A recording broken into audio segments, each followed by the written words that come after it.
Shalom semuanya, selamat bertemu kembali di semester yang kedua ini. Jadwal pelajaran kita adalah Pendidikan Agama Kristen dan Budi Pekerti. Di pertemuan pertama kali ini kita memulai membahas pelajaran 1 tentang jalan masuk ke dalam kerajaan Allah. Oleh sebab itu, untuk memulai pembelajaran kita hari ini, mari kita berdoa terlebih dahulu. Tuhan Yesus Allah yang baik, terima kasih untuk setiap penyertaan Tuhan dari hari ke hari, dari musim ke musim, dari masa ke masa. Kami percaya Tuhan tetap berdaulat di hidup kami sampai kapanpun.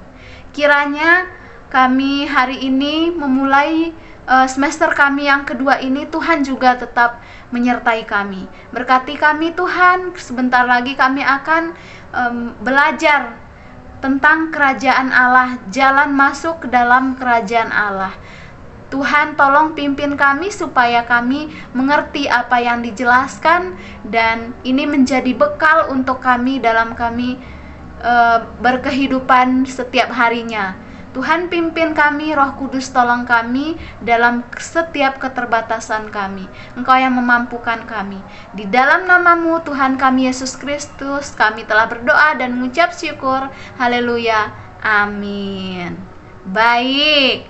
Hari ini seperti yang disampaikan sebelumnya, kita belajar tentang jalan masuk ke dalam kerajaan Allah. Seperti apa itu? Kita simak videonya dan sampai habis ya. Kisah dalam Alkitab tentang seorang ayah yang menerima kembali anaknya yang telah meninggalkan sang ayah dan menjadi seorang penjaga babi. Kisah ini merupakan suatu kisah yang sangat mengharukan. Kisah ini diceritakan oleh Tuhan Yesus dalam Injil Lukas pasal 15. Di sana Yesus bercerita demikian. Ada seseorang yang memiliki 2 anak laki-laki. Suatu hari si bungsu datang kepada ayahnya dan berkata, "Bapa, berikanlah warisan yang menjadi bagianku." Dan setelah si bungsu menerima bagiannya, lalu pergi menjual seluruh warisan tersebut yang ia terima, lalu meninggalkan ayahnya dan pergi ke negeri yang sangat jauh. Di sana ia berfoya-foya sampai akhirnya ia melarat. Pada suatu hari ia ingin mencari pekerjaan. Lalu ia bertemu dengan seseorang bos. Lalu majikannya memberikan dia pekerjaan menjadi seorang penjaga babi. Bagi orang Yahudi zaman itu, yaitu orang-orang yang mendengarkan ajaran Tuhan Yesus ini, pekerjaan sebagai penjaga babi merupakan pekerjaan yang sangat hina. Bila ada pekerjaan lain, mereka tidak akan sudi bekerja menjadi seorang penjaga babi. Karena bagi orang Yahudi, babi adalah hewan najis. Karena orang yang menyentuh babi akan ikut najis. Dalam hal ini, selain anak bungsu ini melarat, ia juga najis. Tak lama kemudian, anak bungsu ini lapar, namun ia tidak memiliki makanan. Ia tidak memiliki apapun untuk bisa dimakan. Ia juga tidak memiliki uang untuk membeli makanan. Sementara itu, ia melihat babi-babi itu makan dengan sangat lahap. Mereka makan ampas dengan sangat lahap. Dalam keadaan terjepit oleh rasa lapar, ia ingin makan ampas yang dimakan oleh babi-babi itu. Namun, tidak ada orang yang memberikan kepadanya. Artinya, teman-teman semuanya, artinya babi, hewan yang najis itu, masih lebih baik nasibnya dari si anak bungsu ini. Babi bahkan dalam keadaan kenyang, sementara dia dalam keadaan kelaparan. Saya berpikir bahwa tidak ada orang yang semalang anak bungsu ini. Kalau dulu ketika ia hidup di rumah ayahnya, ia hidup dengan kelimpahan harta. Sekarang ia dalam keadaan melarat. Kalau dahulu semasa ia tinggal di rumah ayahnya, dirinya hidup dengan masa depan gemilang. Sekarang ini hidup tanpa pengharapan. Kalau dahulu ia hidup dengan nyaman di rumah ayahnya, sekarang ia hidup dengan keadaan yang sangat menderita. Yang menjadi pertanyaannya adalah, apa penyebab keadaannya ini? Yang menyebabkan keadaannya ini adalah di mana tadi keadaannya menderita dan melarat bahkan najis. Ya, yang menyebabkan itu semua adalah karena keputusannya meninggalkan ayahnya. Perlu digarisbawahi bahwa yang menyebabkan semuanya adalah keputusannya meninggalkan ayahnya. Keputusannya meninggalkan ayahnya, ia ingin hidup bebas dari pengawasan ayahnya. Ingin terlepas dari naungan ayahnya. Itu sebabnya ia pindah ke negeri yang jauh. Namun bukan kemerdekaan yang dia peroleh. Justru ia terbelenggu oleh kemiskinan, kemelaratan, kenajisan, kehinaan, ya. Melalui kisah ini kita diajarkan bahwa kita akan memahami apakah maksud Tuhan bagi hidup kita. Kita juga jadi mengerti mengapa manusia hidup tanpa kebahagiaan. Dan bukan hanya itu teman-teman, kita juga akan mengetahui bagaimana manusia dapat hidup dalam kehidupan yang penuh dengan makna. Ya, pembelajaran hari ini akan mengajarkan kita tentang mungkin beberapa pertanyaan yang sering kita keluarkan ya. Ya, untuk apa saya hidup di dunia ini? Lalu, mengapa manusia hidup menderita? Bagaimana aku bisa hidup bahagia? Pertanyaan-pertanyaan tersebut akan terjawab dalam materi kita hari ini ya. Teman-teman sekalian, jika sang anak bungsu ini ingin pergi ke negeri yang jauh, hal itu bukan karena sang ayah yang menyuruh dia pergi.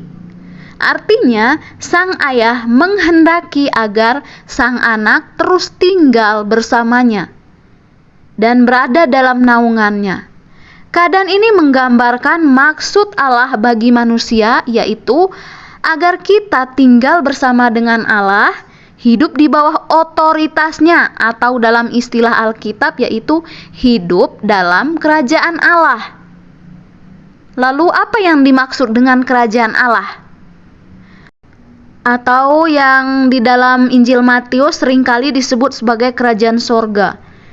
Kerajaan Allah atau kerajaan sorga itu apa? Nah, kerajaan Allah atau kerajaan sorga adalah pemerintahan Allah atau the rule of God.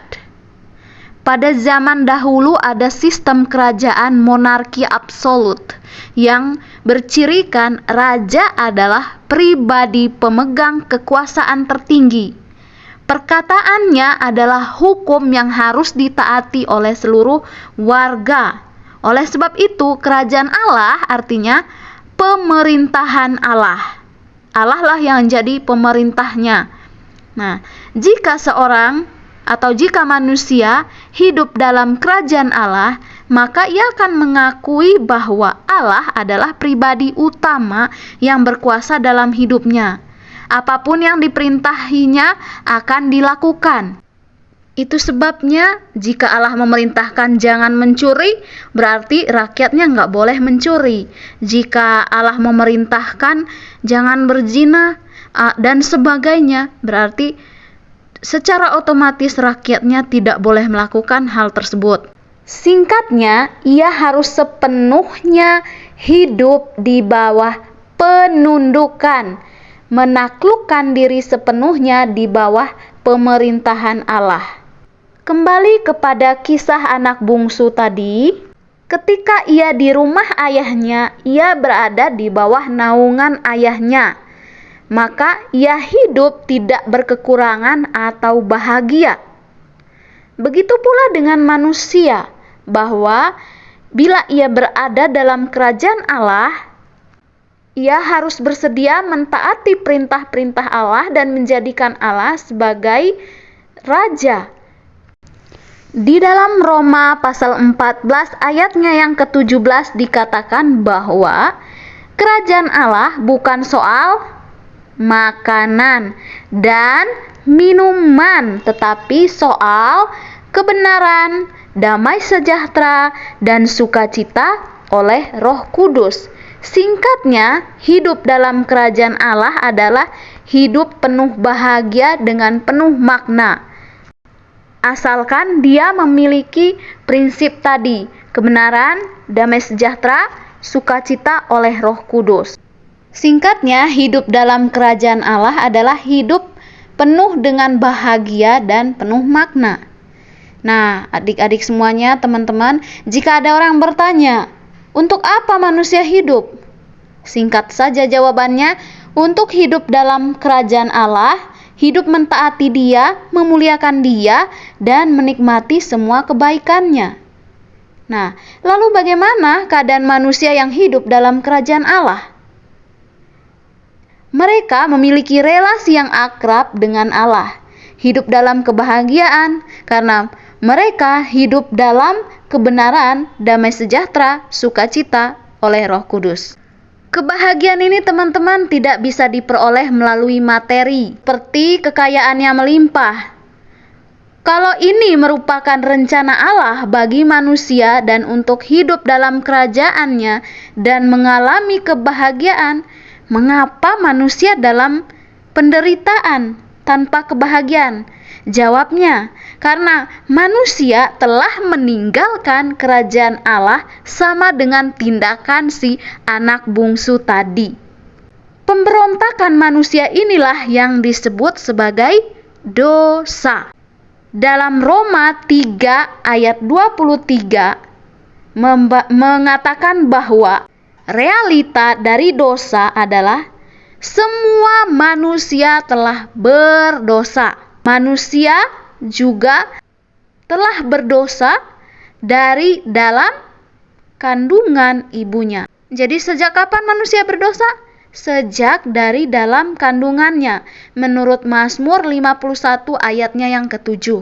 Artinya manusia lahir sebagai manusia berdosa. Hal ini menunjukkan manusia berdosa bukan dari perbuatannya, namun dilahirkan dalam keadaan dosa. Ya, sama seperti begini, teman-teman. Kucing dinamakan kucing bukan karena dia bisa mengeong, betul? Tetapi memang karena dilahirkan sebagai kucing.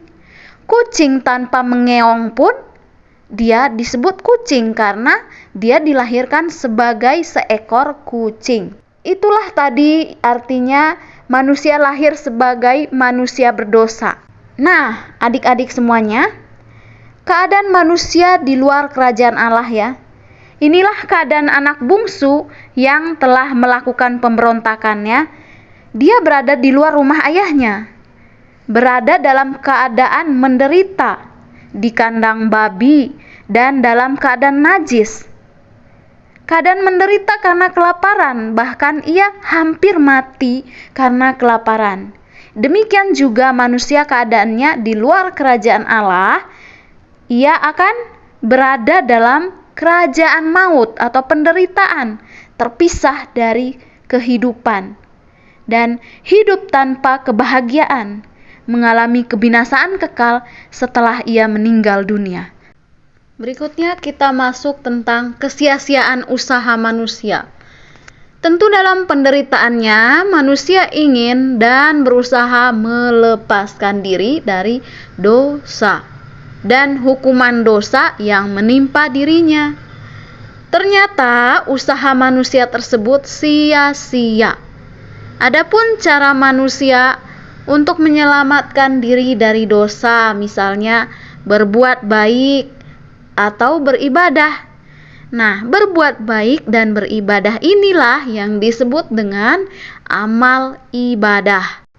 Pertanyaannya, mungkinkah manusia bisa menyelamatkan diri dari dosa karena melakukan amal ibadah?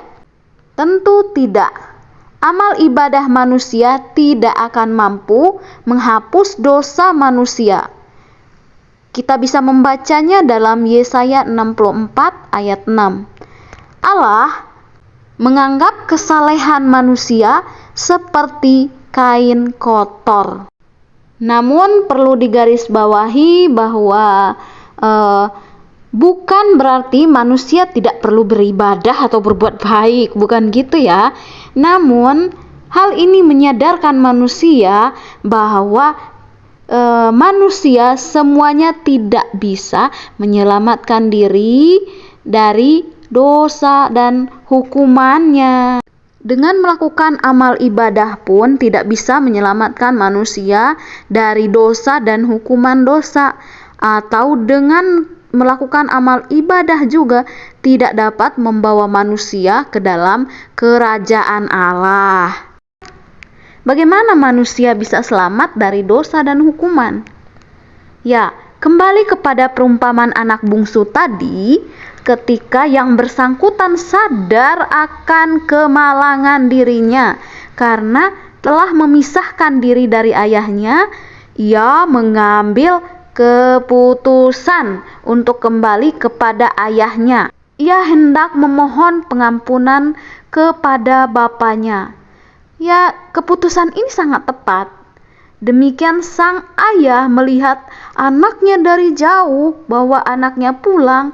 Segera sang ayah berlari merangkul anaknya, menerima dan memulihkan anaknya. Pemulihan ini secara cuma-cuma karena kebaikan hati ayahnya saja, bukan karena anak harus membayar apa untuk ayahnya, tetapi secara cuma-cuma. Demikian kita, jika diampuni, maka itu pun cuma-cuma karena kebaikan Tuhan diberikan secara gratis pengampunan kepada kita. Manusia diselamatkan karena pengorbanan Yesus Kristus di atas kayu salib yang disebut sebagai anugerah atau kasih karunia. Ya, kita harusnya menerima hukuman karena kita yang telah melanggar. Namun Yesus Kristus, Tuhan kita ini yang telah menanggung semuanya di atas kayu salib untuk membebaskan kita semua. Jadi kita harus menerimanya dengan iman.